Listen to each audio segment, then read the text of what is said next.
আসসালামু আলাইকুম। আজকে একটা রিপোর্ট পড়ছিলাম প্রথম আলোতে। ঢাকা বিশ্ববিদ্যালয়ে ছাত্রত্ব শেষ, তবু হলে থাকছেন নেতারা। সেই নেতারা কারা? তারা হচ্ছে ক্ষমতাসীন দলেরই ছাত্র সংগঠনের নেতা। তাদের নেতৃত্ব দিতে হবে, কর্তৃত্ব দিতে হবে। তো এটা থেকে আমার ধারণা হলো যে আসলে বিশ্ববিদ্যালয়ের মালিক কে? নিয়ম অনুযায়ী বিশ্ববিদ্যালয়ের মালিক তো বিশ্ববিদ্যালয় কর্তৃপক্ষ, তার ভিসি আছে, তার একটা বিশাল একটা প্রশাসনিক কর্তৃপক্ষ আছে। কিন্তু আমার মনে হচ্ছে যে আসলে শুধু ঢাকা বিশ্ববিদ্যালয় কেন, সকল বিশ্ববিদ্যালয়ের বিশেষ করে পাবলিক বিশ্ববিদ্যালয়ের মালিকানা চলে গেছে ছাত্রলীগের হাতে।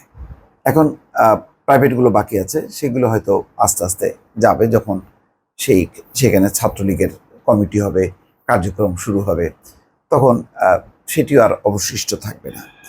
এবং এর ফলে কি হচ্ছে? এর ফলে তো মানে শিক্ষা দীক্ষার মান বাড়ছে না। যেটা হচ্ছে যে এইগুলোকে ঘিরে যত অপেশাদার কাজ আছে, অসামাজিক কাজ আছে, চাঁদাবাজি, তারপরে জিম্মি করা, সেগুলোকে এক ধরনের দাসত্বের রূপ দেয়া, অর্থাৎ ছাত্রদের ভবিষ্যৎ একেবারে অন্ধকার হয়ে যাচ্ছে সাধারণ ছাত্রদের।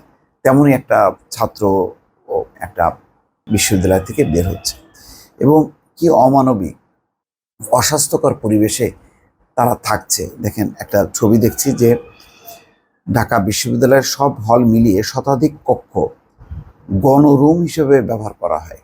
এসব কক্ষে একসঙ্গে 15-20 জন শিক্ষার্থী থাকেন। তবে বিজয় 71 হলের এই গণরুমটিতে থাকছেন 1.5 শতাধিক শিক্ষার্থী গত 19শে মার্চ দুপুরে। আচ্ছা, এটা কি ওই যে আমরা মালয়েশিয়া, সিঙ্গাপুরে দেখি না, যে বিশাল বিশাল শ্রমিকদের কলোনি একসঙ্গে গাদাগাদি করে থাকে? এটা কি তেমনটাই হয়ে যাচ্ছে বিশ্ববিদ্যালয়গুলো? এরকম পরিবেশে শিক্ষা দীক্ষা, মানসম্পন্ন কোনো স্বাস্থ্য, কোনো কিছু থাকে? কি অবস্থার মধ্যে আমাদের ছাত্ররা বেড়ে উঠছে, এবং এরাই হচ্ছে দাস পণ্য। এদেরকে বাধ্যতামূলকভাবে ছাত্রলীগ করতে হবে, ছাত্রলীগের মিছিলে মিটিংয়ে যাইতে হবে। এখানে 3 পর্বের একটা তারা ধারাবাহিক করেছে। তার প্রথম কিস্তিতেই একটা ভয়ঙ্কর চিত্র আসছে। যেমন ঢাকা বিশ্ববিদ্যালয়ের স্যার এ.এফ রহমান হলের বলছেন যে 104টি কক্ষ আছে। 2টি কক্ষ বাদে সবকটিতে শয্যা আছে 4টি করে, বাকি 2টিতে 1টি করে শয্যা। এবং এই যে 2টা কক্ষ 1টি করে শয্যা, এখানে কে থাকেন? এখানে নেতারা ছাড়া তো আর কারোর থাকার সুযোগ নেই। সেই হিসেবে এই হলে মূলত আবাসন সুবিধা আছে 410 জন ছাত্রের। বাস্তবে সেখানে থাকছেন 900 ছাত্র। হল প্রশাসন ও শিক্ষার্থীদের সঙ্গে কথা বলে জানা গেছে হলটিতে প্রায় 200 জন আছেন যাদের লেখাপড়া ইতিমধ্যে শেষ হয়ে গেছে। 200 জন আছে, তাদের লেখাপড়াও শেষ হয়ে গেছে। আচ্ছা, অন্যদিকে গণরুমে গাদাগাদি করে থাকছেন প্রথম বর্ষের শেষের দিকে থাকা ও দ্বিতীয় বর্ষের শিক্ষার্থীরা। মানে প্রথম বছরে ঢুকেই তাদের ওই গাদাগাদির মধ্যে দিয়ে তাদেরকে বেড়ে উঠতে হবে। এর মধ্যে প্রথম বর্ষের নতুন শিক্ষার্থী ভর্তি কার্যক্রম ইতিমধ্যে শুরু হয়েছে। তারা হলে ওঠা শুরু করলে পরিস্থিতি আরও খারাপ হবে। এই হলের কোন কক্ষে কে থাকবে, কে হলে উঠতে পারবেন, কে পারবেন না, এসব নির্ধারণ করে দেন ক্ষমতাসীন আওয়ামী লীগের ভাতৃপ্রতিম সংগঠন ছাত্রলীগের নেতারা। এক্ষেত্রে বিশ্ববিদ্যালয়ের হল প্রশাসনের কোনো নিয়ন্ত্রণ নেই। ঢাকা বিশ্ববিদ্যালয়ের ছাত্র হলগুলোর চিত্র কম বেশি এফ রহমান হলের মতনই। কিছুটা ব্যতিক্রম ছাত্রী হলে। ছাত্রীদের হলে আবাসন সংকট আছে, গণরুমও আছে, তবে সেখানে হল প্রশাসনের নিয়ন্ত্রণ আছে। আচ্ছা, ছাত্রত্ব শেষ হওয়ার পরও ছাত্রদের হলগুলোতে মোট কতজন অবৈধভাবে অবস্থান করছেন তার সুনির্দিষ্ট তথ্য বিশ্ববিদ্যালয় প্রশাসনের কাছে নেই। সম্প্রতি আবাসিক হলগুলোর কক্ষভিত্তিক তথ্য সংগ্রহের কাজ শুরু করেছে কর্তৃপক্ষ। কোন কক্ষে কারা থাকেন, কাদের ছাত্রত্ব শেষ হয়েছে, এসব তথ্য সংগ্রহ করা হচ্ছে।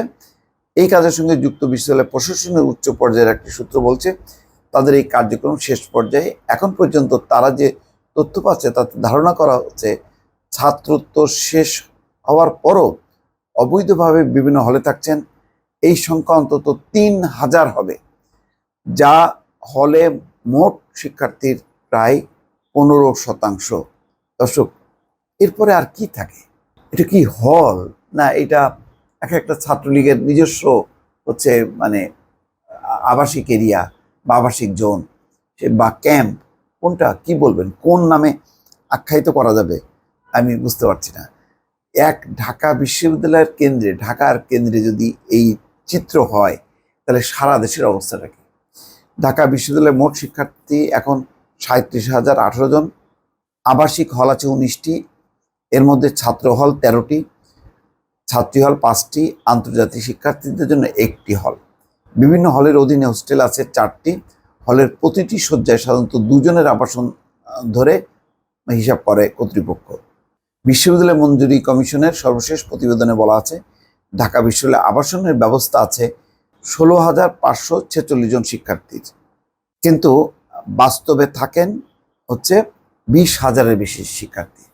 তো সেই কারণেই বলছি যে এই যে ছাত্রদেরকে জিম্মি করে এক ধরনের অসুস্থ পরিবেশে গড়ে উঠছে, এবং 15% যাদের ছাত্রত্ব শেষ হয়ে গেছে, ছাত্রলীগের আশ্রয় প্রশ্রয়ে তারা আছেন, তারা আবার কর্তৃত্ব করছেন নিয়মিত ছাত্রদেরকে। এইটা এক ধরনের মানে আধুনিক দাস প্রথা ছাড়া আর কি বলা যাবে? দর্শক ভালো থাকবেন, আল্লাহ হাফেজ।